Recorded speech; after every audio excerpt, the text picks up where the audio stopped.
अलग अलग प्रपोजल और प्रस्ताव भी है। मैं तो आज केवल इतना कह सकता हूं, और ये मैं कह रहा हूं तो केवल मुख्यमंत्री के नाते नहीं, भारत के एक नागरिक के नाते, कि 100 साल पहले हुए थे नरेंद्र स्वामी विवेकानंद जी, जिन्होंने कहा था कि सुदीर्घ रजनी समाप्त हुई जान पड़ती है, महानिशा का अंत निकट है, जो अंधे हैं वो देख नहीं सकते, जो बहरे हैं वो सुन नहीं सकते, लेकिन मैं स्पष्ट रूप से देख रहा हूं कि भारत माता एक बार फिर से अंगड़ाई लेके जाग रही है और विश्व गुरु के पद पर अधिष्ठित हो रही है, बैठ रही है। एक नरेंद्र ने कहा था और दूसरे नरेंद्र के रूप में आज सचमुच में प्रधानमंत्री नरेंद्र भाई के नेतृत्व में ये हो रहा है। आज भारत दुनिया को शांति और प्रेम का संदेश दे रहा है। पश्चिमी देश और रूस से अगर कोई कह सकता है तो वो केवल नरेंद्र मोदी जी कि युद्ध नहीं, शांति चाहिए। जब यूक्रेन और रूस का युद्ध हुआ तो हमारे बच्चे कैसे निकले? प्रधानमंत्री जी ने 4-4 मंत्री सीमाओं पर भेजे, लेकिन हमारे छात्रों ने, विद्यार्थी बेटा बेटियों ने हाथ में तिरंगा लिया और आगे बढ़ गए, तो रूस की फौजें भी रुक गई और यूक्रेन भी ठिठक गया। भारत का तिरंगा लेके वो सुरक्षित निकाल के आ गए। पूरी दुनिया को वसुधैव कुटुंबकम का संदेश देने वाले हमारे प्रधानमंत्री नरेंद्र मोदी जी, सब सुखी हो, सब निरोग हो, सबका मंगल हो, सबका कल्याण की राह दिखाने वाले नरेंद्र मोदी जी, हम सबका संकल्प है कि उनके नेतृत्व में भारत लगातार आगे बढ़ के कई मामलों में देश का नेतृत्व करे। एक बार मैं फिर आप सबका स्वागत करता हूं, अभिनंदन करता हूं और माफी चाहता हूं।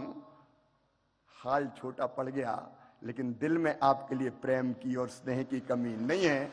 फिर आपका स्वागत, अभिनंदन। बोलिए भारत माता की।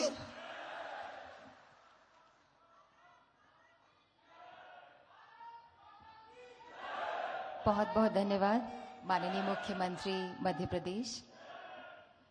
Today we feel deeply honored with the gracious presence of our distinguished and esteemed guests on the dais.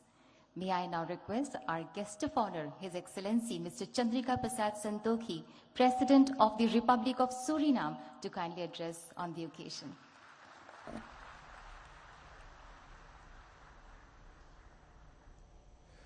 तो प्रवासी भारतीय सम्मेलन में प्रधानमंत्री नरेंद्र मोदी की मौजूदगी है, रहेगी। इस खबर पर नजर आगे बढ़ते एक और बड़ी खबर दिल्ली से। देखिए, दिल्ली में एमसीडी का मेयर कौन होगा, इस पर तनातनी और बढ़ चुकी है और आम आदमी पार्टी सड़क पर उतर आई है। वहीं भारतीय जनता पार्टी दफ्तर के बाहर आम आदमी पार्टी का प्रदर्शन चल रहा है। उधर भारतीय जनता पार्टी ने अरविंद केजरीवाल के सरकारी आवास के बाहर मोर्चाबंदी की तैयारी कर दी है, यानी आम आदमी पार्टी बनाम भारतीय जनता पार्टी। और यह सब कुछ हो रहा है मेयर पद को लेकर ये दिल्ली में तनातनी, और पार्षदों के बीच हाथापाई को लेकर भी यह प्रदर्शन, क्योंकि सदन में सभी ने देखा था किस तरह से हाथापाई हुई थी, मारपीट हुई थी, कुर्सियां चली थी, टेबल पर चढ़ गए थे, पर्चे फाड़ दिए गए थे और साथ ही फाइल को छुपा लिया गया था। यानी सब कुछ देखा गया था, वो सड़क पर नहीं बल्कि सदन के अंदर। और अब बाहर सड़क पर आम आदमी पार्टी बनाम भारतीय जनता पार्टी। तो दिल्ली में मेयर चुनाव से पहले ही यह सियासी घमासान लगातार जारी, रुकने का नाम नहीं ले रही। लेकिन आपको बता दें कि एक तरफ आम आदमी पार्टी का धरना प्रदर्शन चल रहा है, वहीं भारतीय जनता पार्टी का भी धरना प्रदर्शन शुरू हो गया है, आम आदमी पार्टी के खिलाफ और अरविंद केजरीवाल के खिलाफ। और इस वक्त आपको बता दें, हम सीधे आपको लिए चलते हैं अपने सहयोगी के पास। भारतीय जनता पार्टी का जहां प्रदर्शन चल रहा है, रामकिंकर सिंह हमारे सहयोगी हमें नजर आ रहे हैं स्क्रीन पर। रामकिंकर, जानकारी साझा करें और क्या कुछ नारेबाजी हो रही है, कौन कौन वहां पर पहुंचा हुआ है? आशुतोष, देखिए, राजधानी में ठंड और ठिठुरन बहुत ज़्यादा बढ़ गई है, लेकिन इन सब के बीच जो सियासी तापमान है वो अपने आप में बहुत ज़्यादा तेज़ी से ऊंचाई पहुंच रहा है, यानी तेज़ हो रहा है। खासकर आप सिविल लाइन के करीब देखिए, ये वो जगह है जिसे चंदगीराम अखाड़ा कहते हैं और यहाँ पर से कुछ ही दूरी पर दिल्ली के सीएम का आवास है। और यही वजह है कि बीजेपी की ये जो यूनिट है यह यहाँ से प्रदर्शन और मार्च करते हुए सीधे आवास की तरफ जाएगी। पुलिस ने चौकसी अपनी बढ़ा दी है ताकि इन्हें वहाँ पर जाने से रोका जा सके। इन सब के बीच आप पोस्टर्स में देख सकते हैं, बाकायदा पोस्टर वार हो रहा है, जहाँ पर उन पोस्टर्स में तमाम जो आप एमएलएज हैं और वो लोग जो कि सदन में हंगामा करते हुए दिख रहे थे, उसे हथियार बनाया है दिल्ली बीजेपी ने और साफ ये संकेत दे रही है कि आने वाला जो निगम का दौर है, उस दौर में जब बीजेपी विपक्ष की भूमिका में होगी 15 साल की सत्ता के बाद, तब वो किसी भी तरह से जो है चुप नहीं बैठेगी। लिहाजा हर एक मसले पर वह बढ़त लेती हुई और आम आदमी पार्टी पर दबाव बनाती हुई दिखाई दे रही है। और साफ रामकिंकर सिंह, साथ ही ये भी बता दीजिए कि कौन कौन भारतीय जनता पार्टी के कौन से वहां पर बड़े लीडर्स की मौजूदगी है, ये भी जानकारी दे दीजिए। किसकी अगुवाई में, किसके नेतृत्व में ये विरोध प्रकट किया जा रहा है भारतीय जनता पार्टी की तरफ से? देखिए, अभी तक दिल्ली बीजेपी की पूरी यूनिट है। अगर संगठन मंत्री की बात करें तो सिद्धार्थन यहाँ पर मौजूद हैं, बीजेपी के तमाम प्रवक्ता हैं और साथ ही साथ प्रदेश महामंत्री हैं और साथ ही साथ जो कार्यकारी अध्यक्ष हैं वीरेंद्र सचदेवा, वो भी मौजूद हैं और सभी के नेतृत्व में ये मार्च अभी थोड़ी ही देर में यहाँ से आगे की तरफ बढ़ेगा और सीएम आवास की तरफ कूच करेगा। इन सब के बीच पुलिस ने 2 बैरिकेड लगाए हैं, यानी सीएम आवास पर जाने के लिए उन 2 बैरिकेड को पार करना होगा। तो ऐसे में लगता है कि जो स्थिति है वो तनावपूर्ण जरूर दिखाई देगी। पुलिस के लिए काफी चुनौती हो गई होगी। एक तरफ आम आदमी पार्टी के कार्यकर्ताओं को कंट्रोल करना है, दूसरी तरफ भारतीय जनता पार्टी के कार्यकर्ताओं को कंट्रोल करना है। ऐसे में पुलिस के लिए काफी बड़ी चुनौती है आज के दिन। बिल्कुल चुनौती है और यही वजह है कि पुलिस ने काफी ज्यादा इंतजाम किए हैं। तमाम एसीपीज और दूसरे पुलिस कर्मियों की मौजूदगी में रिटेलेटरी वाहन, वज्र वाहन भी इकट्ठा किए गए हैं ताकि अगर कोई भी स्थिति आती है तो कंट्रोल करने में उनका भी इस्तेमाल किया जा सके। लेकिन देखना यह होगा कि किस तरह से रामकिंकर साथ ये भी बता दीजिए कार्यकर्ताओं की कितनी संख्या होगी, कितने कार्यकर्ताओं की मौजूदगी होगी इस वक्त भारतीय जनता पार्टी की तरफ से? देखिए, सैकड़ों की संख्या से ज्यादा के कार्यकर्ता यहां पर पहुंचे हुए हैं। हालांकि बीजेपी ने इसे प्रचंड प्रदर्शन का नाम दिया है और यह कहा है कि 5000 से ज्यादा लोग यहां पर पहुंचेंगे। लेकिन अभी चूंकि ठंड का वक्त है, लिहाजा धीरे धीरे ही सही लोग यहां पहुंचना शुरू कर रहे हैं। लेकिन साफ है कि पुलिस के लिए बहुत चुनौतीपूर्ण होगी ऐसे मसले में टैकल करना, खासकर भीड़ को और साथ ही साथ ट्रैफिक को। अब जो ट्रैफिक है एक तरफ का तो पूरी तरह रोक दिया गया है, यानी अगर आप सिविल लाइंस की तरफ जाना चाहते हैं आईएसबीटी की तरफ से तो आप जा नहीं सकते, एक तरफ से उधर से वापस आ सकते हैं। बिल्कुल, आप नजर बना के रखें, आपका दोबारा रुख करेंगे। एक बार हम आम आदमी पार्टी का जहां प्रोटेस्ट चल रहा है, विरोध प्रदर्शन चल रहा है, वहां भी क्या तस्वीरें हैं और वहां से क्या अपडेट है दर्शकों को पहुंचा देते हैं। पंकज जैन हमारे सहयोगी वहां से मौजूद हैं। पंकज, आप जहां पर मौजूद हैं, ये जगह कौन सी है और लोग क्या कुछ कह रहे हैं? क्योंकि एक तरफ भारतीय जनता पार्टी प्रदर्शन कर रही है आम आदमी पार्टी के खिलाफ, अरविंद केजरीवाल के खिलाफ, और जहां आप मौजूद हैं आम आदमी पार्टी के कार्यकर्ता उतर आए हैं सड़कों पर भारतीय जनता पार्टी के खिलाफ। बात भी करें और तस्वीरें भी दिखाएं। बिल्कुल, आम आदमी पार्टी के तमाम पार्षद विधायक इस वक्त सड़कों पर बैठकर नारे लगा रहे हैं। तस्वीर आप देखिए, सड़कों पर बैठ गए हैं। बीजेपी दफ्तर की तरफ जा रहे थे तमाम प्रदर्शनकारी और आम आदमी पार्टी यहाँ पे संविधान की हत्या का आरोप लगा रही है। सौरभ भारद्वाज हमारे साथ यहाँ पे मौजूद है और साथ ही आम आदमी पार्टी की जो मेयर उम्मीदवार है शैली ओबराय, वो भी यहाँ पे पहुंची हुई है। सौरभ, बीजेपी वहाँ प्रदर्शन कर रही है, वो कह रही है कि आप प्रोसीडिंग नहीं होने दे रहे हैं सदन में। आप देखिए, जिन लोगों को वोट नहीं मिला वो मेयर बन के घूम रहे हैं और जिसको मेयर बनना था वो आज भारतीय जनता पार्टी के ऑफिस के सामने सड़क पे खड़ी है। ये भारतीय जनता पार्टी का बदला है दिल्ली के लोगों से। बेईमानी से हम भारतीय जनता पार्टी को एमसीडी पे कब्जा नहीं करने देंगे। ये बेईमानी से, धक्काशाही से, गुंडागर्दी से एमसीडी पे कब्जा करना चाहते हैं, हम ये नहीं करने देंगे। धक्का मुक्की करना, हंगामा करना क्या जायज है? आपको लगता है कि खून खराबा हो गया, ये तरीका तो नहीं होना चाहिए? देखिए, ये जो धक्का मुक्की की गई कौन करेगा? जो हार रहा है, जिसको मैंडेट नहीं दिया। हम लोगों को दिल्ली के लोगों ने चुना है, हमारी मेजॉरिटी है, हमारे 134 पार्षद चुने गए हैं। हम क्यों गुंडागर्दी करेंगे? हम क्यों बेईमानी करेंगे? बेईमानी भारतीय जनता पार्टी के मन में है क्योंकि उनको मैंडेट नहीं मिला और बिना मैंडेट के वो एमसीडी पे कब्जा करना चाहते हैं। लेकिन अब एलजी तो कह रहे हैं कि उन्होंने सही तरीके से पीठासीन अधिकारी की नियुक्ति की है। एल्डरमैन को लेकर आप सवाल खड़े कर रहे हैं, डर किस बात का है आपको? देखिए, एलजी साहब ने जो अपनी प्रेस रिलीज दी उसमें क्या कहा कि नीमा भगत और दूसरी महिला जो मिसेस शर्मा है वो आखिरी में बची और उनमें से चुनाव इस तरह से हुआ कि जो दूसरी महिला वो मेयर रही। वो भूल गए कि नीमा भगत भी मेयर रही है और नीमा भगत तो एमए है और वो जो शर्मा है, मिसेस शर्मा, वो बीए है। तो एलजी साहब के मापदंड के हिसाब से भी नीमा भगत को जो है प्रोटम मेयर बनना चाहिए था। एलटी साहब उस नोटिफिकेशन को वापस लें और सही आदमी को जो है प्रोटम स्पीकर बनाएं, क्योंकि ये गलत हुआ। दूसरी बात, जो एल्डरमैन बनाए गए वो सारे के सारे भारतीय जनता पार्टी के कार्यकर्ता हैं। एलटी साहब इतनी बड़ी बड़ी नैतिकता की बातें करते हैं, पूरी दिल्ली के अंदर उनको एमसीडी के एक्सपर्ट भारतीय जनता पार्टी के कार्यकर्ता मिले और वो अब चाहते हैं कि वो लोग वोट डालें, कि हम नहीं होने देंगे। यहाँ पे मेयर उम्मीदवार भी है शैली ओबराय। शैली, ये बताइए, मेयर आपको बनने नहीं दिया जा रहा है, ऐसा आप आरोप लगा रही हैं। संविधान में आपको क्या गलत नजर आया? जी देखिए, जो 6 जनवरी को हुआ, पहले प्रिसाइडिंग ऑफिसर पीठासीन अधिकारी चुना गया, वो भी अनकॉन्स्टिट्यूशनल तरीके से चुना गया।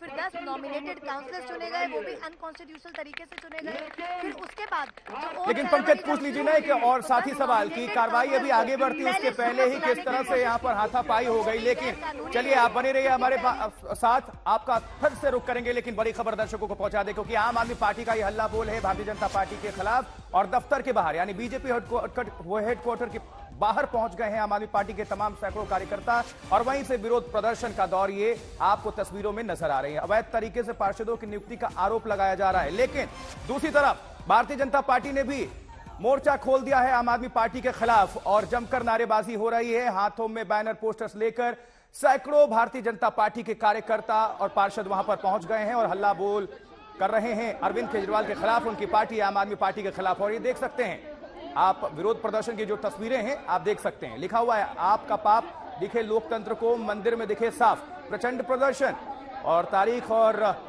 डेट सब कुछ उस पर मेंशन है भारतीय जनता पार्टी की तरफ से दिल्ली प्रदेश। और वहां पर थोड़ी देर के बाद दिल्ली प्रदेश इकाई के जो और भी लीडर्स हैं वो पहुंचने वाले हैं। लेकिन दो तस्वीरों के माध्यम से समझिए। पहली तस्वीर में भारतीय जनता पार्टी मुख्यालय के बाहर आम आदमी पार्टी का प्रदर्शन चल रहा है, जहां सौरभ भारद्वाज भी मौजूद हैं और शैली ओबराय जो मेयर कैंडिडेट हैं वो भी मौजूद हैं। उनके साथ तमाम सैकड़ों कार्यकर्ता भी आम आदमी पार्टी के मौजूद हैं। और दूसरी तरफ भारतीय जनता पार्टी के जो कार्यकर्ता हैं उन्होंने भी मोर्चा खोल दिया है अरविंद केजरीवाल के खिलाफ, आम आदमी पार्टी के खिलाफ, यानी कि आप बनाम बीजेपी, बीजेपी बनाम आप। तो सदन की लड़ाई अब सड़क पर आई, और पहले सड़क की लड़ाई सदन तक पहुंची थी, और सदन से निकलकर अब फिर से सड़कों पर हम विरोध प्रदर्शन हंगामे की तस्वीर देख पा रहे हैं। दिल्ली पुलिस की काफी चुनौती, और पंकज जैन हमारे सहयोगी लगातार रिपोर्टिंग कर रहे हैं। पंकज, आपसे जानना चाहेंगे, विरोध प्रकट किया जा रहा है, लोग क्या कह रहे हैं?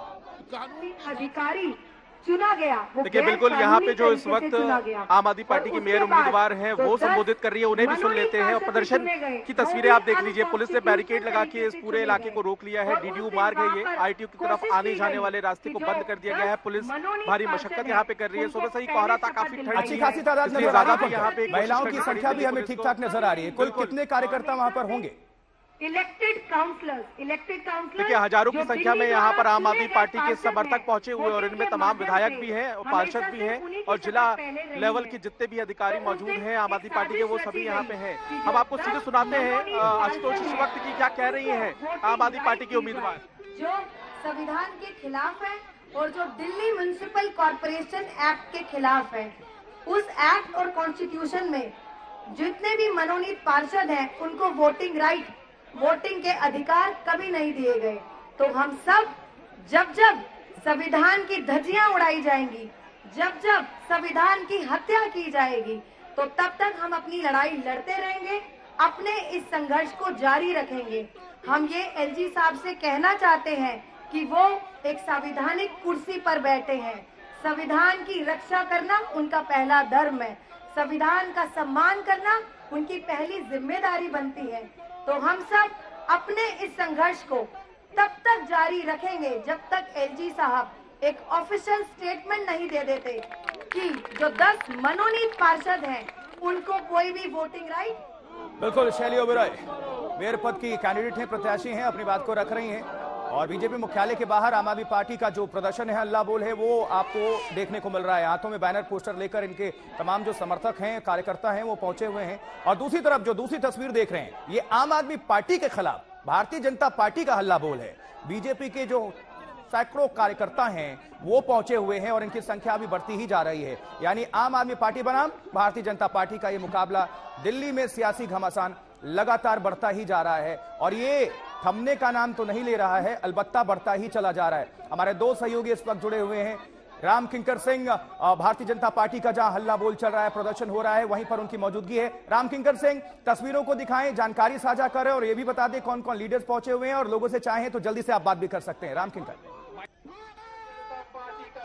देखिए, अभी साफ तौर पर आपको दिखा देते हैं कि किस तरह से चंदगी राम अखाड़े पर जो लोगों का हुजूम है वो यहाँ पर बढ़ गया है, और साथ ही साथ देखिए कि किस तरह से बड़े बड़े पोस्टर्स के जरिए, खासकर उन पोस्टर्स के जरिए बाकायदा कोशिश की जा रही है ये बताने की कि 6 जनवरी को जो सदन में वो क्या हुआ था, और ऐसे में जो भी फोटोज हैं उन सब में आम आदमी पार्टी के दूसरे तमाम पार्षद को या विधायक को जो लाल घेरे में करके बाकायदा कोशिश की जा रही है करने की। और दूसरी तरफ आपको बता दें कि यहाँ पर जो कार्यकारी अध्यक्ष हैं वो पहुंच चुके हैं, संगठन मंत्री पहुंच चुके हैं, और दूसरे बड़े नेता धीरे धीरे यहाँ पर पहुंच रहे हैं। इन सब के बीच आपको साफ तौर पर बता देते हैं, आप पूर्व मेयर रहे हैं जयप्रकाश जी, सबसे पहले ये बताइए कि ये प्रदर्शन कब तक चलता रहेगा? सबने चुन करके भेज दिया लोगों को, अब दिल्ली के सियासी लोगों को काम करना चाहिए, बजाय इसके कि आरोप प्रत्यारोप हो रहा है। देखिए, दिल्ली में अली बाबा और 150 गुंडे सदन में हंगामा करते हैं, माइक तोड़ते हैं, एजेंडा फाड़ते हैं, महिला पार्षदों के कपड़े फाड़ते हैं, उनके साथ दुर्व्यवहार करते हैं, उनके बाल नोचते हैं। ये कैसे सदन चलेगा? तो आप लोगों ने शिकायत दिया क्या पुलिस थाने में? सब कुछ हुआ है, MLC भी हुई है, लेकिन लोकतांत्रिक लड़ाई, पॉलिटिकल लड़ाई सड़क पर लड़ी जाती है। इन नक्सलवादी, अर्बन नक्सल वालों को समझाना पड़ेगा कि नक्सलवाद पूरे देश में खत्म हो रहा है, दिल्ली में तो हम परमानेंट नहीं देंगे। अच्छा, देखिए, पुलिस मौके पर मौजूद है और अपने तरीके से कोशिश कर रही है कि जब ये मार्च आगे की तरफ बढ़ता है तो किस तरह से उसे यहाँ पर रोकने की कोशिश की जाएगी, और साथ ही साथ ये कोशिश किया जाएगा कि कोई भी कानून को अपने हाथ में न ले सके।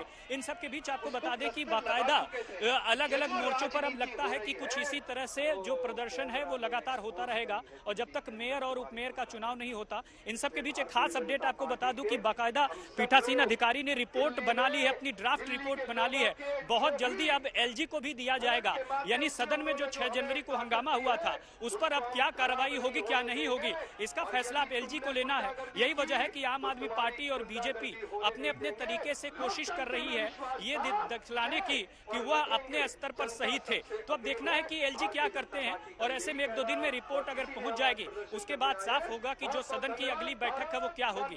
लेकिन 105 सीटों के साथ जो बीजेपी है वो लगातार कोशिश कर रही है कि 134 सीटों वाली जो आम आदमी पार्टी है उसे किस तरह से एक दबाव में रखा जाए, और साफ तौर पर यह बताया जाए, हवाला दिया जा रहा है कि संविधान का, कि किस तरह से संविधान का उल्लंघन हो। जी राम किंकर, जब ये प्रदर्शन हो रहा है, भारतीय जनता पार्टी के सैकड़ों कार्यकर्ताओं की मौजूदगी है, जब अरविंद केजरीवाल के घर के बाहर ये प्रोटेस्ट देख पा रहे हैं, क्या अरविंद केजरीवाल अपने आवास में ही है? उनसे मैं निवेदन करूंगा कि आए और अपनी बात रखें। एक बार अपना सवाल दोहराइए। क्या अरविंद केजरीवाल अपने आवास के अंदर ही है? क्योंकि ये प्रदर्शन अरविंद केजरीवाल के आवास के बाहर ही चल रहा है, जो सैकड़ों कार्यकर्ता वहां पर पहुंचे हुए हैं, बीजेपी के कार्यकर्ता। तो क्या अरविंद केजरीवाल अपने घर में ही है या कहीं उनकी उपस्थिति कहीं और है? भाई वीरेंद्र सचदेवा जी, देखिए, अभी तक जो सुरक्षा व्यवस्था है और साथ ही साथ जो पुलिस की मौजूदगी है वो कम से कम उस आवास तक तो जाने नहीं देगी, बहुत कुछ दूरी पर ये आवास है। ऐसे में अभी फिलहाल जो पता लग रहा है वो ये कि वो आवास पर ही है, लेकिन कुछ वक्त में एक मीटिंग है और उस मीटिंग के लिए वो आगे कहीं पर जा सकते हैं। लेकिन इतना जरूर है कि जो स्थिति है वह पुलिस के लिए बहुत चुनौतीपूर्ण है। एक तरफ तो ट्रैफिक के लिए और दूसरी तरफ की लॉ एंड ऑर्डर सिचुएशन को बनाने के लिए कि ऐसी कोई भी स्थिति यहाँ पर न हो पाए। और ऐसे में आप ये बताइए कि जो विरोध प्रदर्शन है, एक बार आप लोगों ने राजघाट पर कर दिया, अब दोबारा से यहाँ पर, तो क्या इसी तरह चलता रहेगा? दिल्ली का काम कब होगा?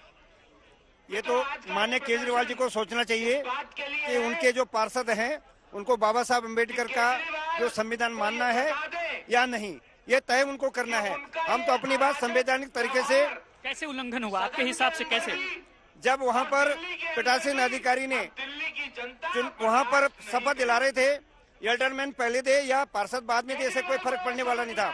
हाँ, स्टैंडमेंट कमेटी चेयरमैन के अगर वहाँ पर कोई बात थी तो उनको अपने स्थान पे खड़े होकर उन्होंने तो आम आदमी पार्टी ने तो मनोनीतों के चयन पर ही सवाल उठा दिया। असंवैधानिक कहा है? असंवैधानिक अगर LG महोदय ने किसी को नॉमिनेट करके पीठासीन अधिकारी बनाया, उसकी बात को मानने के लिए बाध्य हैं। वो अधिकार के रूप में हुआ, कानून के सम्मत हो रहा था। और इस तरह से आप जाकर के वहाँ बिल्कुल लाख चलाओगे, मार्च में मां बहन करोगे, महिलाओं को आपने सुना कि कोई भी मानने झुकने को तैयार नहीं है। यही वजह है कि अपने अपने जो दलीलें हैं वो दी जा रही हैं और ऐसा लगता है कि ये जो तल्खी, ये गुस्सा, ये आक्रोश और ये एक दूसरे से आगे निकल जाने की जो होड़ है वो अभी तक बनी रहेगी और दिल्ली में लगता है बिल्कुल। रामकिंकर सिंह, आप हमारे साथ, हमारे सहयोगी लगातार जुड़े हुए हैं, आप बने रहें, आपका फौरन दोबारा रुख करेंगे। यानी कि एक शब्द में कह दें तो ये कि तू डाल डाल तो मैं पात पात, यही कहानी दिल्ली में हमें नजर आ रही है। पंकज जैन का रुख करते हैं, हमारे सहयोगी मौजूद हैं। पंकज, वही वाली बात, तू डाल डाल मैं पात पात, वो इसलिए कि एलजी दफ्तर के बाहर जब प्रदर्शन किया गया तो भारतीय जनता पार्टी के कार्यकर्ता राजघाट पहुंच गए और आज जब मौजूदगी है भारतीय जनता पार्टी के मुख्यालय के बाहर, तब बीजेपी के कार्यकर्ता भी अरविंद केजरीवाल के आवास के बाहर पहुंच गए घेराव करने के लिए। दिल्ली के ऐसा लगता है कि आम आदमी पार्टी और बीजेपी दोनों ही बिल्कुल। सबसे बड़ा सवाल यही है कि मेयर का इलेक्शन कब होगा, डिप्टी मेयर का इलेक्शन कब होगा, स्टैंडिंग काउंसिल की जो सदस्य चुने जाने हैं उनका इलेक्शन कब होगा। और ऐसा लगता है कि आम आदमी पार्टी और बीजेपी दोनों मैदान छोड़ने को तैयार नहीं है। प्रदर्शन की तस्वीरें आप देखिए इस वक्त आशुतोष, इस वक्त सौरभ भारद्वाज भाषण दे रहे हैं अपने कार्यकर्ताओं को और साथ ही साथ यहाँ पे अपने हाथों में संविधान की हत्या को लेकर पोस्टर लेकर तमाम कार्यकर्ता यहाँ पे पहुंचे हुए हैं और सौरभ भारद्वाज सीधे तौर पर यहाँ पे निशाना साध रहे हैं तमाम भारतीय जनता पार्टी के नेताओं पर, क्योंकि जिस तरीके से 6 जनवरी को तस्वीर सामने आई है वो सभी ने देखी, हंगामा हुआ, धक्का मुक्की हुई और उसके बाद ये नजर आया कि बहुत से जो पार्षद थे वो अस्पताल भी पहुंच गए। ये कहीं ना कहीं एक बड़ा सवाल है। प्रदर्शन की तस्वीरें जो इस वक्त आप देख रहे हैं, सौरभ भारद्वाज को भी हम आपको सुना देते हैं कि क्या कुछ वो कह रहे हैं और कैसे निशाना साध रहे हैं बीजेपी पर। क्या करें, साथ दे निशाना। बिल्कुल, किस तरीके से बीजेपी आरोप लगा रही है कि आप नहीं चलने दे रहे हैं सदन। अब देखिए, सदन के अंदर मेजॉरिटी हमारी, मैंडेट हमारा, मेयर हमारी बनेगी, स्टैंडिंग कमेटी हमारी बनेगी, सरकार हमारी बनेगी, तो बेईमानी कौन करेगा? बीजेपी करेगी ना, हम क्यों करेंगे बेईमानी? हमें दुनिया के 85 देशों ने भारत के साथ रुपए में कारोबार करने में दिलचस्पी दिखाई है और इनमें भारत के पड़ोसी देश बांग्लादेश और नेपाल के साथ ही ताजिकिस्तान और क्यूबा जैसे देश भी शामिल हैं। डॉलर की तंगी से परेशान ये मुल्क भारत के साथ रुपए में ट्रेड सेटलमेंट के लिए बातचीत कर रहे हैं और यह बातचीत सफल होने पर भारतीय करेंसी अंतरराष्ट्रीय मुद्रा बनने का दर्जा हासिल कर सकती है और यह बहुत बड़ी उपलब्धि होगी।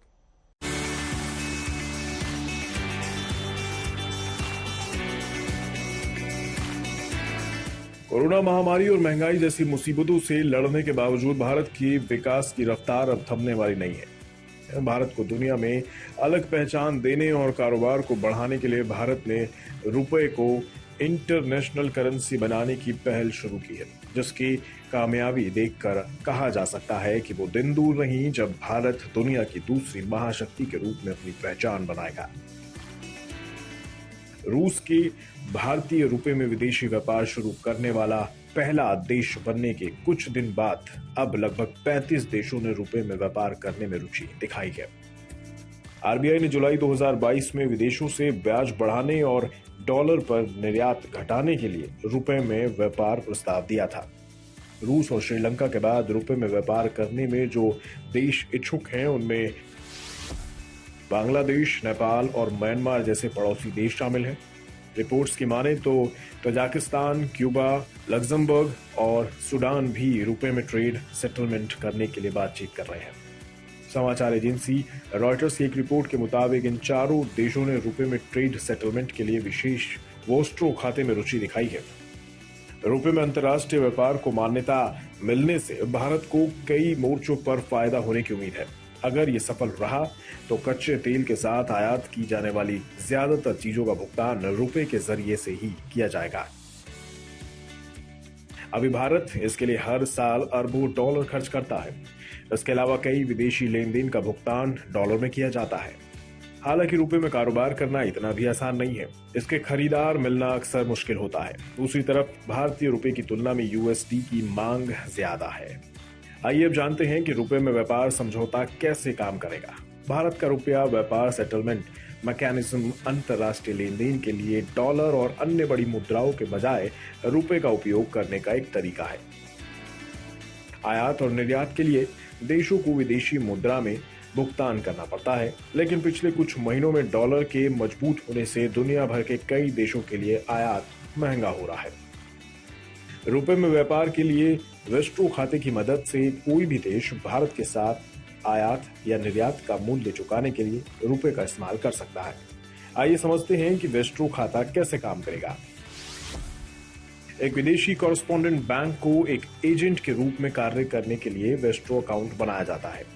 इन सर्विसेज में उन देशों में ग्राहकों के लिए वायर ट्रांसफर, विड्रॉल और डिपॉजिट करना शामिल है जहां घरेलू बैंक की फिजिकल रूप में मौजूदगी नहीं है।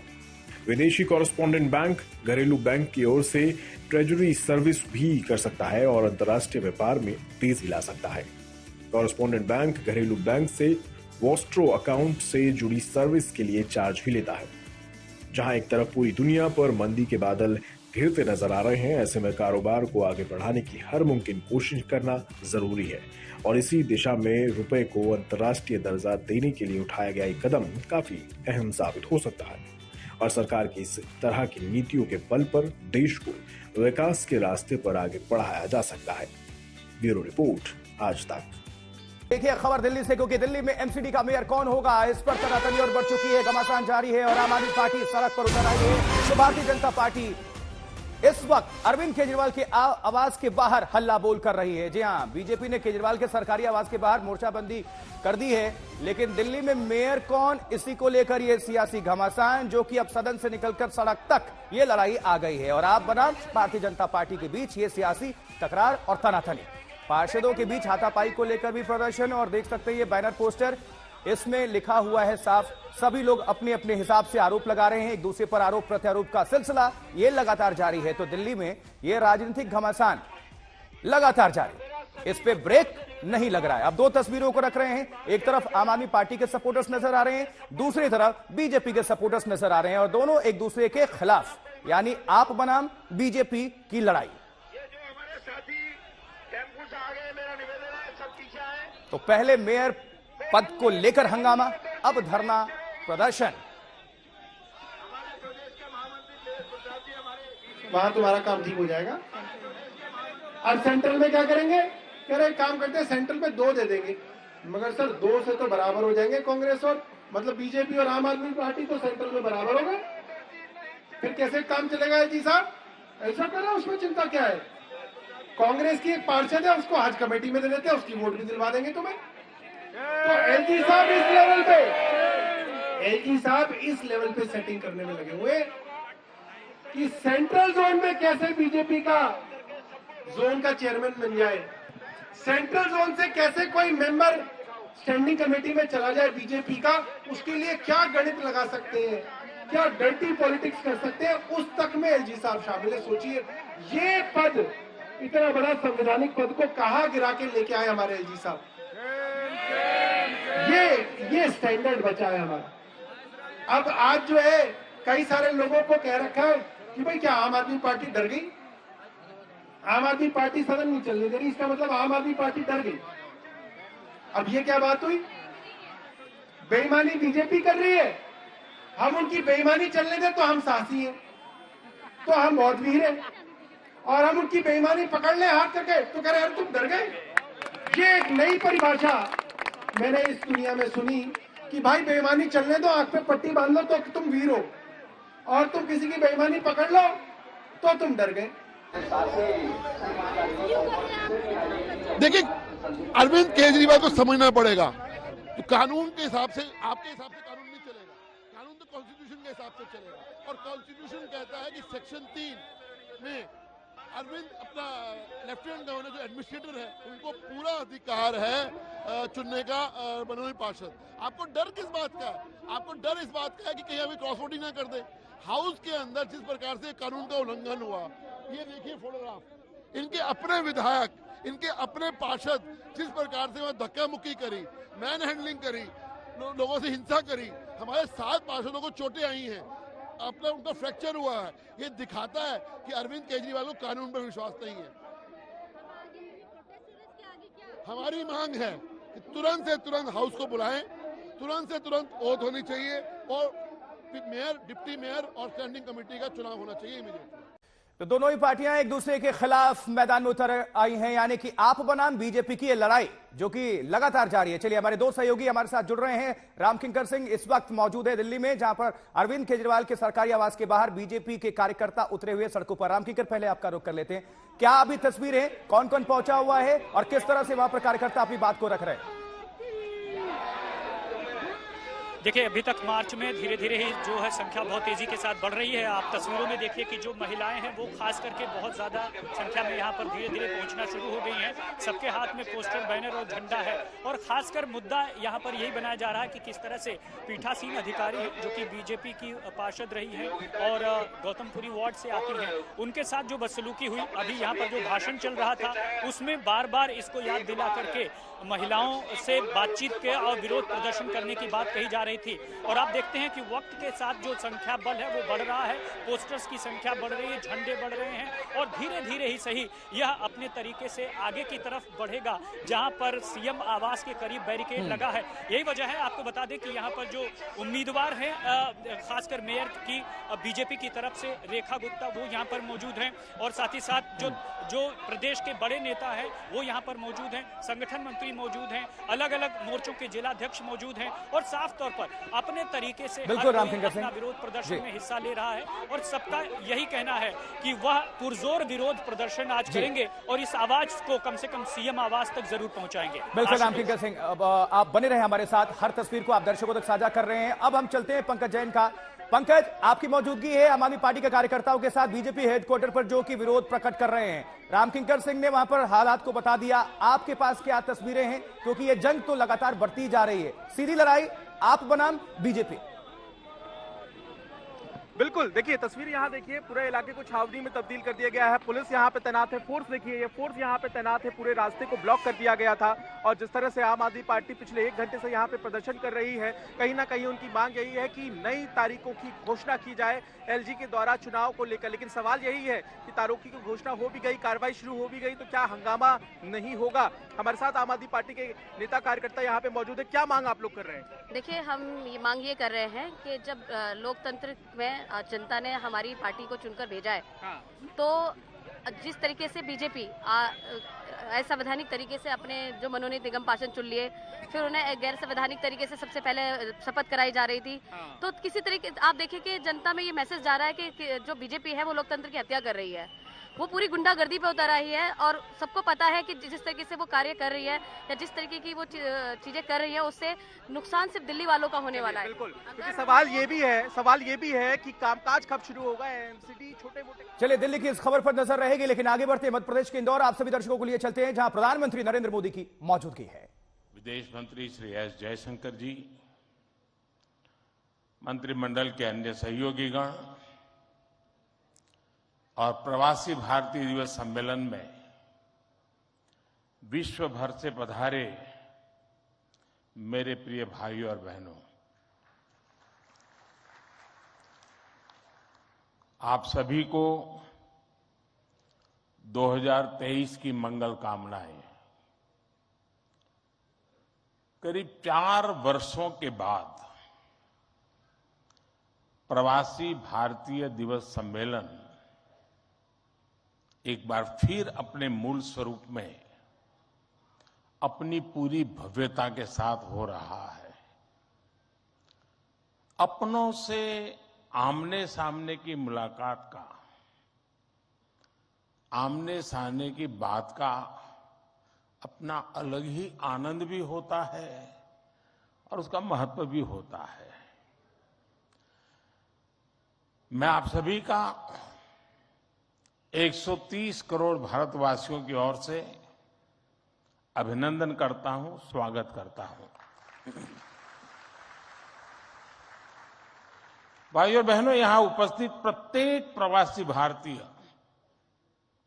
अपने अपने क्षेत्रों में असाधारण उपलब्धियों के साथ अपने देश की माटी को नमन करने आया है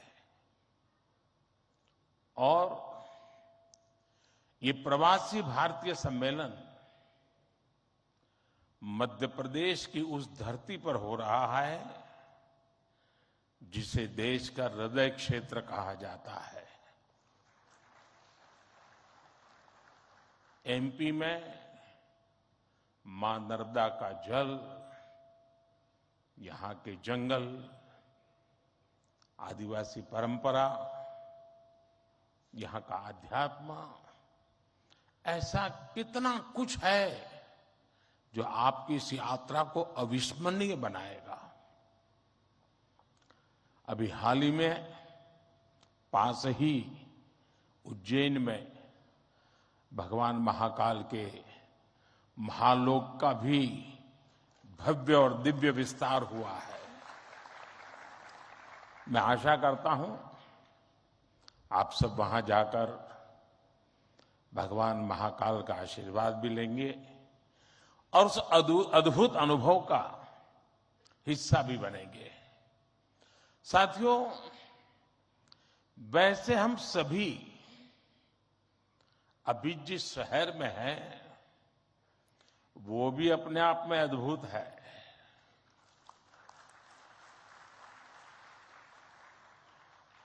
लोग कहते हैं कि इंदौर एक शहर है,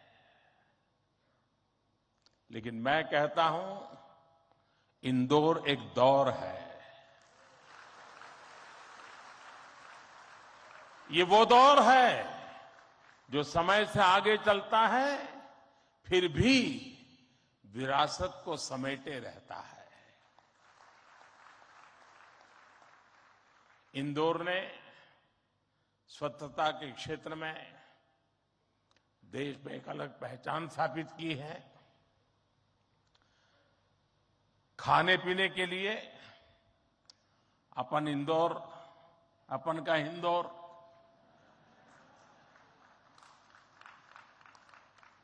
अपन का इंदौर देश ही नहीं पूरी दुनिया में लाजवाब है।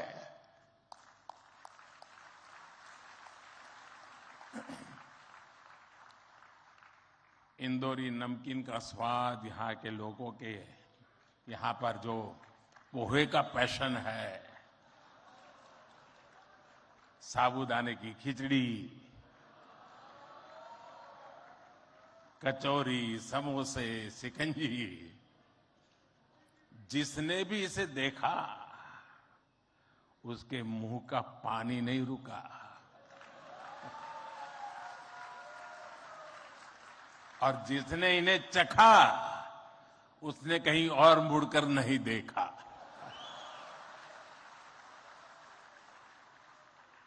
इसी तरह 56 दुकान तो प्रसिद्ध है ही, सराफा भी महत्वपूर्ण है।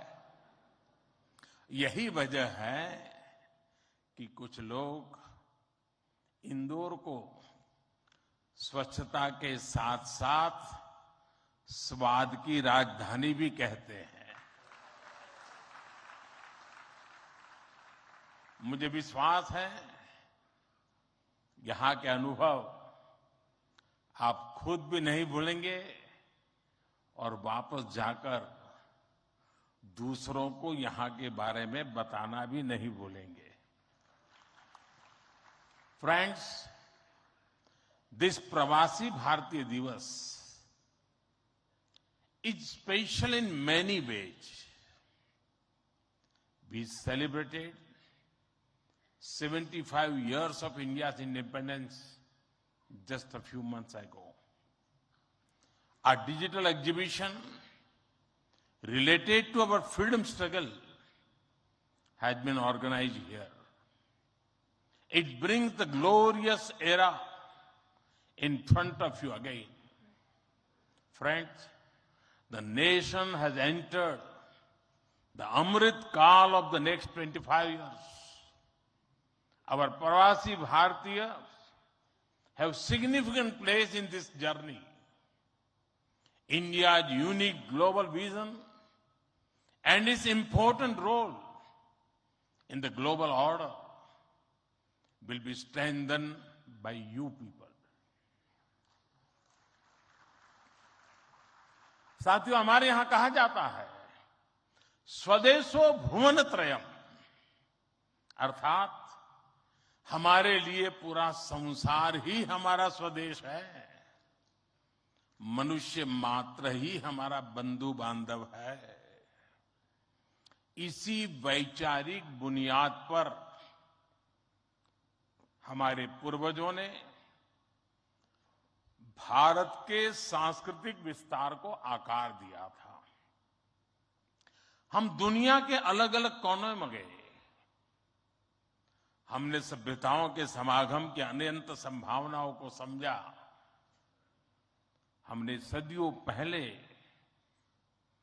वैश्विक व्यापार की असाधारण परंपरा शुरू की थी।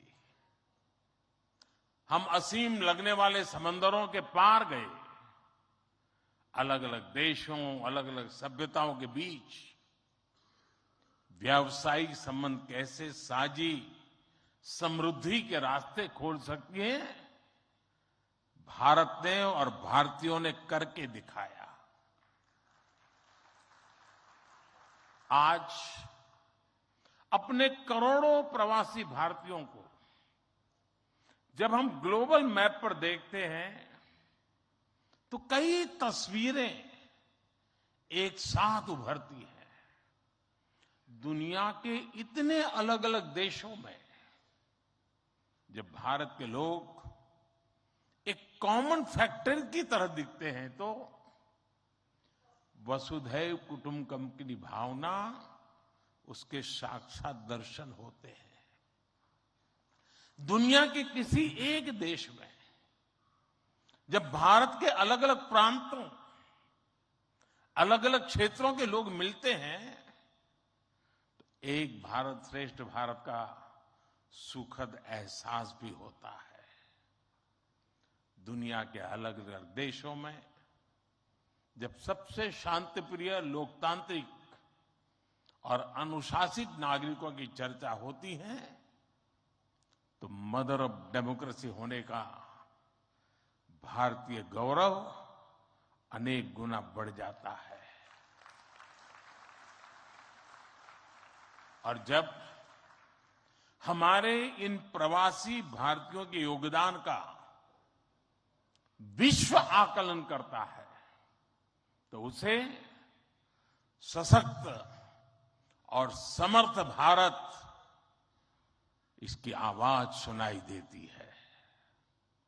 इसलिए ही तो मैं आप सभी को, सभी प्रवासी भारतीयों को विदेशी धरती पर भारत का राष्ट्रदूत, ब्रांड एम्बेसडर कहता हूं।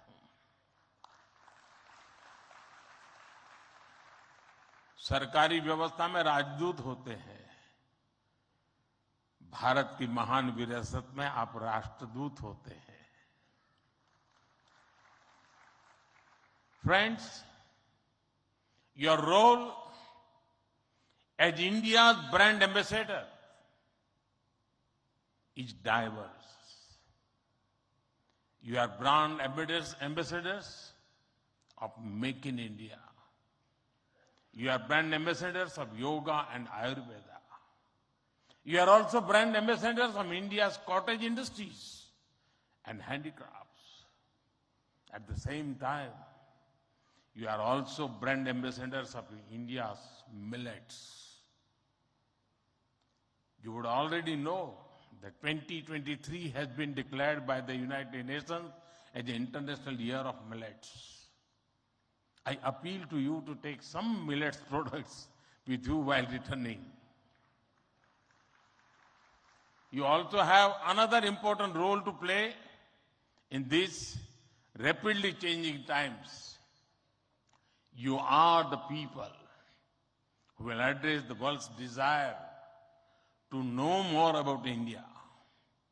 Today, the whole world is waiting and watching India keenly with great interest and curiosity. It is important to understand why I'm saying this. साथियों, पिछले कुछ वर्षों में भारत ने विकास की जो गति प्राप्त की है, जो उपलब्धियां हासिल की हैं, वो असाधारण है, अभूतपूर्व है। जब भारत कोविड महामारी के बीच कुछ महीनों में ही स्वदेशी वैक्सीन बना लेता है। जब भारत अपने नागरिकों को 220 करोड़ से ज्यादा वैक्सीन डोज मुफ्त लगाने का रिकॉर्ड बनाता है,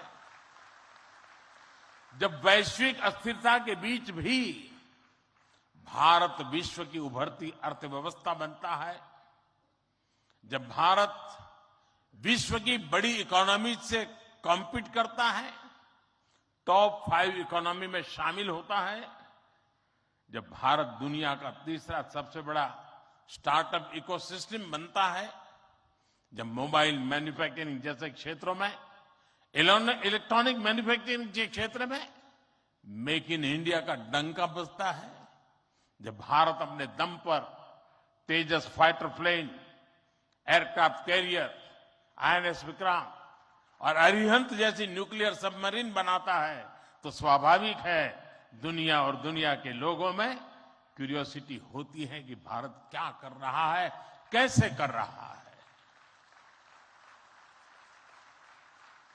लोग जानना चाहते हैं कि भारत की स्पीड क्या है, स्केल क्या है, भारत का फ्यूचर क्या है। इसी तरह जब कैशलेस इकोनॉमी की बात होती है, फिनटेक की चर्चा होती है, तो दुनिया ये देखकर हैरात में है कि विश्व के 40% real time digital transaction Bharat में होते हैं। जब स्पेस के फ्यूचर की बात होती है तो भारत की चर्चा स्पेस टेक्नोलॉजी के मोस्ट एडवांस देशों में होती है। भारत एक बार में 100 सैटेलाइट लॉन्च करने का रिकॉर्ड बना रहा है। सॉफ्टवेयर और डिजिटल टेक्नोलॉजी के क्षेत्र में हमारी ताकत दुनिया देख रही है। आप में से बहुत से लोग भी इसका बहुत बड़ा जरिया है। भारत का ये बढ़ता हुआ सामर्थ्य, भारत का ये दमखम, भारत की जड़ों से जुड़े हर व्यक्ति का सीना चौड़ा कर देता है। वैश्विक मंच पर आज भारत की आवाज, भारत का संदेश, भारत की कही बात एक अलग ही मायने रखती है। भारत की ये बढ़ती है ताकत आने वाले दिनों में और ज्यादा बढ़ने वाली है। और इसलिए भारत के प्रति जिज्ञासा, भारत के प्रति क्यूरियोसिटी भी और बढ़ेगी। और इसलिए विदेश में रहने वाले भारतीय मूल के लोगों की, प्रवासी भारतीयों की जिम्मेदारी भी बहुत बढ़ जाती है। आपके पास आज भारत के बारे में जितनी व्यापक जानकारी होगी, उतना ही आप दूसरों को भारत के बढ़ते सामर्थ्य के बारे में बता पाएंगे और तथ्यों के आधार पर बता पाएंगे। मेरा आग्रह है कि आपके पास कल्चरल और स्पिरिचुअल जानकारी के साथ साथ भारत की प्रगति की अपडेटेड इंफॉर्मेशन होनी चाहिए। साथियों, आप सबको ये भी पता है, इस वर्ष भारत दुनिया के G20 समूह की अध्यक्षता भी कर रहा है। भारत इस जिम्मेदारी को एक बड़े अवसर के रूप में देख रहा है। हमारे लिए ये दुनिया को भारत के बारे में बताने का अवसर है। ये दुनिया के लिए भारत के अनुभवों से सीखने का, पुराने अनुभवों से सस्टेनेबल फ्यूचर की दिशा तय करने का अवसर है। हमें G20 केवल एक डिप्लोमेटिक इवेंट नहीं, बल्कि जन भागीदारी का एक ऐतिहासिक आयोजन बनाना है। इस दौरान विश्व के विभिन्न देश भारत के जन जन के मन में अतिथि देवो भव की भावना का दर्शन करेंगे। आप भी अपने देश से आ रहे प्रतिनिधियों से मिलकर उन्हें भारत के बारे में बता सकते हैं। इससे उन्हें भारत पहुंचने से पहले ही अपनत्व और स्वागत का एहसास होगा। साथियों, और मैं तो ये भी कहूंगा कि जब G20 समिट में, क्योंकि कोई 200 मीटिंगें होने वाली है, G20 समूह के 200 डेलीगेशन यहां आने वाले हैं, हिंदुस्तान के अलग अलग शहरों में जाने वाले हैं। वापस जाने के बाद वहां पर रहने वाले प्रवासी भारतीय उनको बुलाएं, भारत में गए थे तो कैसा रहा, उनके अनुभव सुने। मैं समझता हूं कि उनके साथ हमारे बंधन को और मजबूत करने के लिए अवसर बन जाएगा। साथियों, आज भारत के पास न केवल दुनिया के नॉलेज सेंटर बनने का, बल्कि स्किल कैपिटल बनने का सामर्थ्य भी है।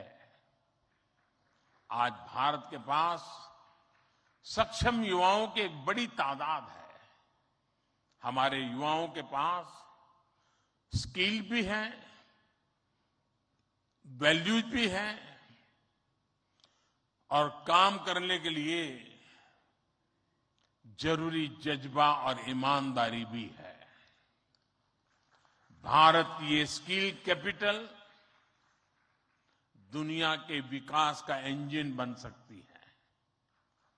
भारत में उपस्थित युवाओं के साथ ही भारत की प्राथमिकता वो प्रवासी युवा भी हैं जो भारत से जुड़े हैं। हमारे नेक्स्ट जनरेशन युवा जो विदेश में जन्मे हैं, वहीं पले बड़े हैं, हम उन्हें भी अपने भारत को जानने समझने के लिए कई अवसर दे रहे हैं। नेक्स्ट जनरेशन प्रवासी युवाओं में भी भारत को लेकर उत्साह बढ़ता चला जा रहा है। वो अपने माता पिता के देश के बारे में जानना चाहते हैं, अपनी जड़ों से जुड़ना चाहते हैं। ये हम सबकी जिम्मेदारी है कि हम युवाओं को न केवल देश के बारे में गहराई से बताएं, बल्कि उन्हें भारत दिखाएं भी। पारंपरिक बोध और आधुनिक नजर के साथ ये युवा फ्यूचर वर्ल्ड को भारत के बारे में कहीं ज्यादा प्रभावी ढंग से बता पाएंगे। जितनी युवाओं में जिज्ञासा बढ़ेगी, उतना ही भारत से जुड़ा पर्यटन बढ़ेगा, भारत से जुड़ी रिसर्च बढ़ेगी, भारत का गौरव बढ़ेगा। ये युवा भारत के विभिन्न पर्वों के दौरान, प्रसिद्ध मेलों के दौरान आ सकते हैं या फिर बुद्ध सर्किट, रामायण सर्किट का लाभ उठा सकते हैं। वो आजादी के अमृत महोत्सव के तहत हो रहे कार्यक्रमों में भी जुड़ सकते हैं। साथियों, मेरा एक और सुझाव है। कई देशों में भारत से प्रवासी कई सदियों से जाकर बसे हैं। भारतीय प्रवासियों ने वहां के राष्ट्र के निर्माण में अपने असाधारण योगदान दिए हैं। हमें इनकी लाइफ, उनके स्ट्रगल्स और उनके अचीवमेंट्स को डॉक्यूमेंट करना चाहिए। हमारे कई बुजुर्गों के पास उस जमाने की कई मेमोरीज होगी। मेरा आग्रह है कि यूनिवर्सिटी के माध्यम से हर देश में हमारे डायस्पोरा के हिस्ट्री पर ऑडियो, वीडियो या लिखित डॉक्यूमेंटेशन के प्रयास किए जाएं। साथियों, कोई भी राष्ट्र उसमें निष्ठा रखने वाले हर व्यक्ति के दिल में जीवित रहता है। यहां भारत से कोई व्यक्ति जब विदेश जाता है और उसे वहां एक भी भारतीय मूल का व्यक्तित्व या व्यक्ति मिल जाता है, तो उसे लगता है कि उसे पूरा भारत मिल गया। यानी आप जहां रहते हैं, भारत को अपने साथ रखते हैं। बीते 8 वर्षों में देश ने अपने डायस्पोरा को ताकत देने के लिए हर संभव प्रयास किया है। आज भारत का ये कमिटमेंट है कि आप दुनिया में कहीं भी रहेंगे, देश आपके हितों और अपेक्षाओं के लिए आपके साथ रहेगा। मैं गयाना के राष्ट्रपति जी और सूरीनाम के राष्ट्रपति जी का भी हृदय से आभार व्यक्त करता हूं, अभिनंदन करता हूं कि इस महत्वपूर्ण समारोह के लिए उन्होंने समय निकाला और उन्होंने जितनी बातें आज हमारे सामने रखी है वे वाकई बहुत उपयोगी हैं और मैं उनको विश्वास दिलाता हूं कि जिन सुझावों को उन्होंने रखा है उस पर भारत जरूर खरा उतरेगा। मैं गयाना जी के राष्ट्रपति जी का भी बहुत आभारी हूं कि उन्होंने आज काफी पुरानी यादें साझा की, क्योंकि जब मैं गयाना गया तो मैं कुछ भी नहीं था, मुख्यमंत्री भी नहीं था, और तब का नाता उन्होंने याद करके निकाला। मैं उनका बहुत बहुत आभारी हूं। मैं फिर एक बार आप सभी प्रवासी भारतीय दिवस के लिए इस समारोह में आए, बीच के गैप के बाद मिलने का मौका मिला है। मेरी तरफ से आपको अनेक अनेक शुभकामनाएं हैं। बहुत लोगों से मिलना होगा, बहुत लोग चीजें जानने को मिलेगी, जिससे लेकर के उन स्मृतियों को लेकर के फिर अपने कार्य क्षेत्र में लौटेंगे, अपने रिस्पेक्टिव कंट्री में जाएंगे। मुझे विश्वास है कि भारत के साथ जुड़ाव का एक नया युग शुरू होगा। मेरी आपको बहुत बहुत शुभकामनाएं। धन्यवाद।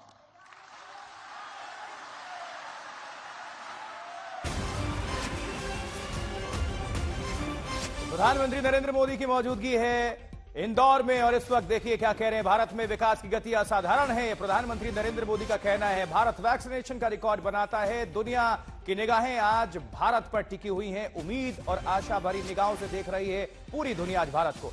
विश्व की उभरती अर्थव्यवस्था बनेगा भारत, बन रहा है। लगातार इस पर कार्य हो रहे हैं। टॉप 5 इकोनॉमी में शामिल है आपका देश भारत, ये प्रधानमंत्री नरेंद्र मोदी का कहना है। भारतीय सम्मेलन में देखिए दुनिया में भारत को लेकर काफी उत्सुकता है, ये प्रधानमंत्री नरेंद्र मोदी का कहना है। हर एक सेक्टर से छुई हुई उन्होंने बातों को रखा और पूरी दुनिया के सामने, क्योंकि 70 देशों के लगभग 3500 से ज्यादा जो हमारे एनआरआईज हैं, प्रवासी भारतीय, वो उनकी मौजूदगी है इस वक्त इंदौर में, मध्य प्रदेश में। और प्रधानमंत्री नरेंद्र मोदी उनको संबोधित कर रहे थे और उनके माध्यम से प्रधानमंत्री नरेंद्र मोदी की बातें पूरी दुनिया तक पहुंच रही है। तो विश्व की उभरती अर्थव्यवस्था भारत, टॉप 5 इकोनॉमी कंट्रीज में शामिल आपका इंडिया भारत।